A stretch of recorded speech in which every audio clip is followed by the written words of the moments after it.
आप मन अगर हमारे चैनल ला सब्सक्राइब नहीं करे हो तो चैनल ला सब्सक्राइब कर दो और बेल आइकन ला भी दबा दो ताकि हमारे नेक्स्ट वीडियो के नोटिफिकेशन आप तक पहुंच सके। तो संगवारी हो, जय जोहार, जय छत्तीसगढ़। स्वागत है आप मन के हमारे यूट्यूब चैनल में एक नया ब्लॉग के साथ। तो संगवारी हो, आज है करवा चौथ। और करवा चौथ की जम्मू संगवारी मतलब बहुत बहुत बधाई है। तो संगवारी हो, हमन सुबह टाइम कैसे पूजा करथन और कहाँ जाके पूजा करथन तो आप मन देखो, वीडियो में कंटिन्यू बने रहो। और हमन कितना जन एक साथ पूजा करथन और शाम के पूजन विधि कैसे करथन तो आप मन वीडियो में कंटिन्यू बने रहो। आप मन ला पूरा वीडियो दिखाबो हमन और आप मन कैसे कैसे पूजा करथो और मैं कैसे टाइप के पूजा करत हूँ आप मन कमेंट करके एक बार जरूर बताओ। तो संगवारी हो, बने रहो वीडियो में कंटिन्यू। और अभी टाइम हो गए 8 बज गया, अभी तक सो के नहीं उठे, तब तबियत ठीक नहीं होकर वजह से। तो मिलथन आगे।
मन के परिक्रमा और हमार मन के ग्रुप में इतना जन देख सकते हो आप मन इतना सारे जन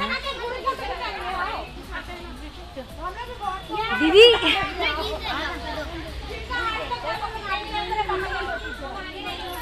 यहाँ घूमे ना मन सात बार परिक्रमा करें।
हमारा मन के पूजा हो गया बाबा मन रात में।